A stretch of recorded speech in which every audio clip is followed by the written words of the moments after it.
Luffy Suede Ayaulela Mena. Fiel é Deus, aleluia, amém? A questão hoje, é da competitividade. E vai ser o nosso tema hoje. Por que essa questão da competitividade? Tudo isso hoje é para obter posição, ovacionamento, liderança, condições, atuações, às vezes, destaque, autoridade. E é por isso que surge a rivalidade. E a rivalidade é querer obter o que não é nosso. E às vezes é não ter capacidade, não foi escolhido para tal posição ou atuação, né? Aí causa inveja. É aquele que não aprendeu e quer ensinar. É aquele que quer falar e não quer ouvir. Questiona sem ter conhecimento ou esclarecimento positivo, porque se baseia em argumentologia, em conceitologia, em axiologia. Quer mudar, mas não quer obedecer, por causa da arrogância, que é predominante, né? A humildade que devemos exercer. Temos que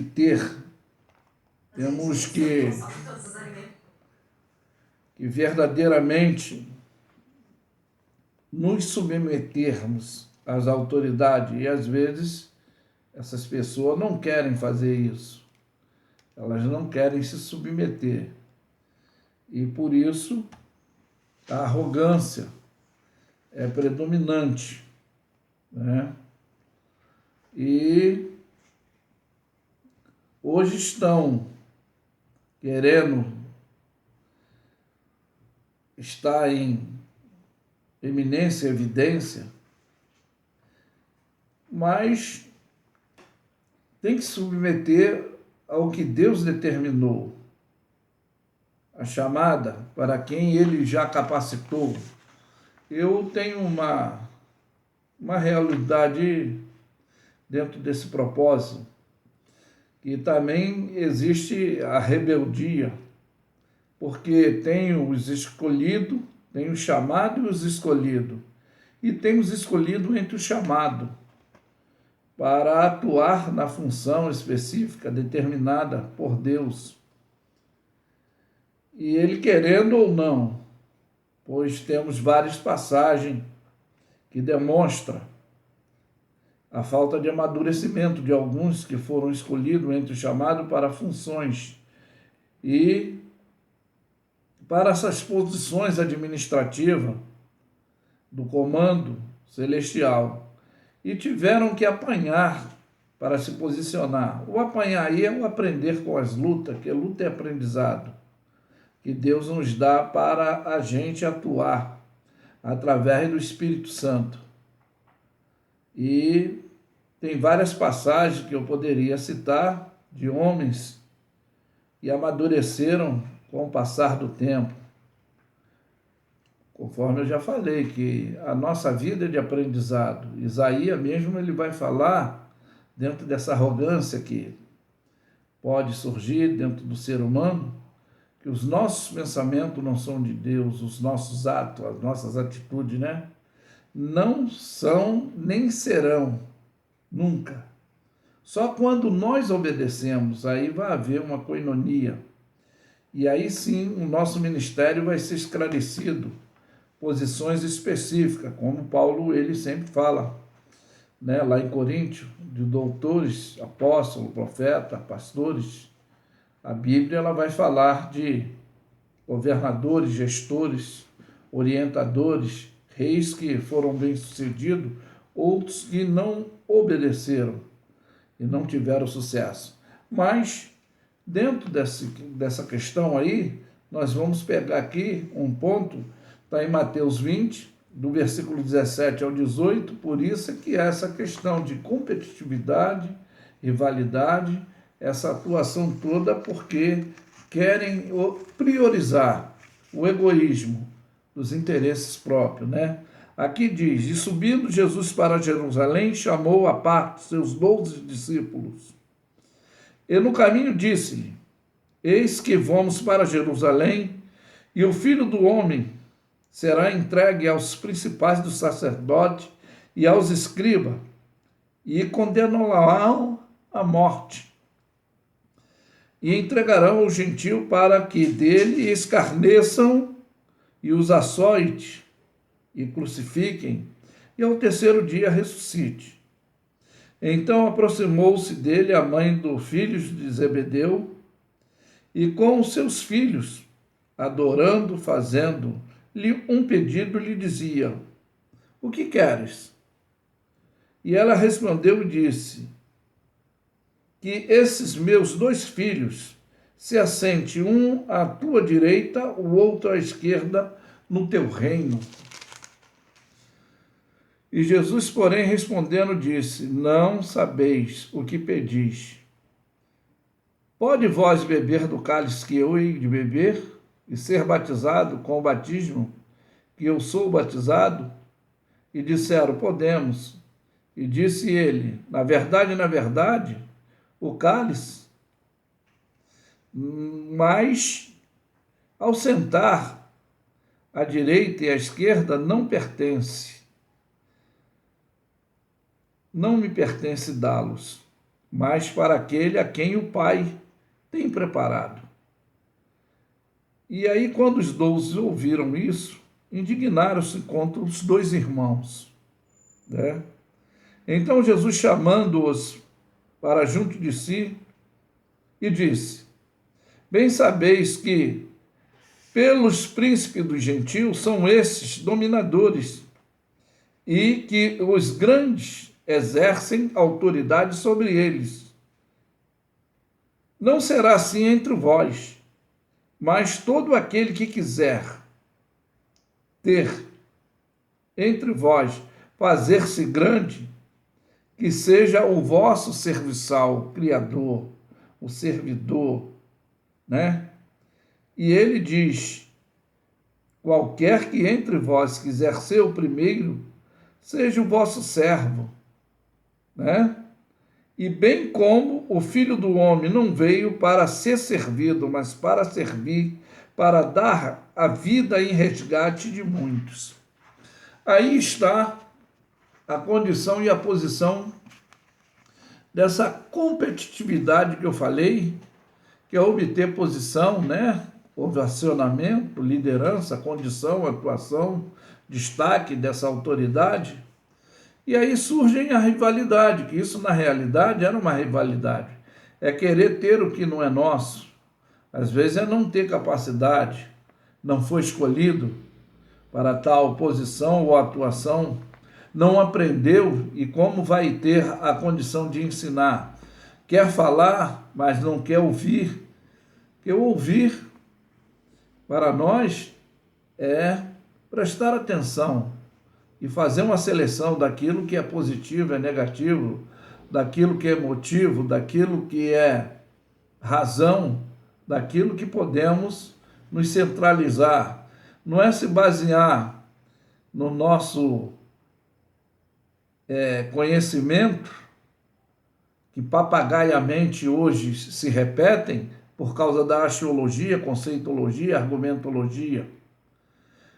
E às vezes queremos mandar e não queremos obedecer por causa da arrogância, que predomina essa humildade que Jesus disse, aprendei de mim que sou manso e humilde de coração, encontrareis descanso para vossas almas. Então, o descanso para as vossas almas não vai ter essa competitividade, não vai ter essa rivalidade de querer posicionamento ou ovacionamento. Mas quando se obedece, quando se coloca nessa condição, você vai entender o seu chamado entre o seu escolhido, você vai entender qual é a boa, perfeita, agradável vontade de Deus para a sua vida, para o seu ministério. Você vai ter revelação, porque a palavra de Deus diz que o homem espiritual discerne tudo, de ninguém é discernido. Mas o carnal, ou o natural, ou sem noção, ele não discerne nada. E aí fica essa futilidade, essa banalidade. Então é preciso o amadurecimento. Eu poderia dizer da chamada do próprio Moisés, os erros dele, o próprio Abraão, não era para descer para o Egito, mas desceu, mas não é o pai da fé, não amadureceu. Davi não é um homem segundo o coração de Deus, mas não teve os seus erros. O profeta Jeremias, Deus não teve que levar ele à casa do olheiro para ensinar que poderia fazer na hora que ele queria. Deus não ensinou a Isaías. Deus não teve que repreender a Jonas, colocando submisso numa situação de 3 dias estar orando dentro de um peixe para poder obedecer, querendo ou não. O próprio Pedro foi repreendido pelo toque do fônero, no grego, que trocaram por cantar do galo, e é quando ele fala em 1 de Pedro 5,8, vigiai e sede sóbrio, porque o diabo, vosso adversário, anda em derredor bramando como leão, buscando a quem possa tragar. E ele era soberbo. Ele disse que se todos trairiam Jesus, ele não, ele estava pronto para morrer, para se submeter, mas ele assim fez no pátio da casa do sumo sacerdote, lá quando ele estava lá, nas trocas de turno, os toques da trombeta, e no terceiro toque lá que aconteceu, ele se lembrou. Então o próprio apóstolo Paulo, ele mesmo diz, e foi-me dado um espinho na carne a fim de me não exaltar pela excelente revelação que foi-me dada. Profeta Jeremias, ele amaldiçoou o dia, ele falou que não houvesse, como o próprio Jó também, ele falou, maldito foi aquele que trouxe, a notícia que não haja o dia. Jó, ele fala, poderia ser um aborto, para que eu vim a esse mundo? E nós reclamamos de condições, de situações, mas quando nós obedecemos, vamos ser um grande gerenciador, gestor, vamos ser um psicólogo, professor, administrador, economista, orientador, consultor. A condição que José teve, Você vê que lá no livro de Esther, o seu tio, o seu pai de criação, ele foi também o segundo no reino. Você viu que armaram forca, armaram situação, e no momento certo Deus o exaltou, através do sonho lá, deu ao rei, e ele, qual o benefício que fizeram esse homem que me livrou dessa situação? E justamente quem estava armando a cilada, que diz o livro de Provérbios, o próprio Salomão diz que aquele que cava uma cova, ele mesmo cairá nela. E foi, vocês conhecem a história. Então, e no momento certo, o ministério, o legado, ele vai surgir. Não devemos nos precipitar, devemos nos preparar.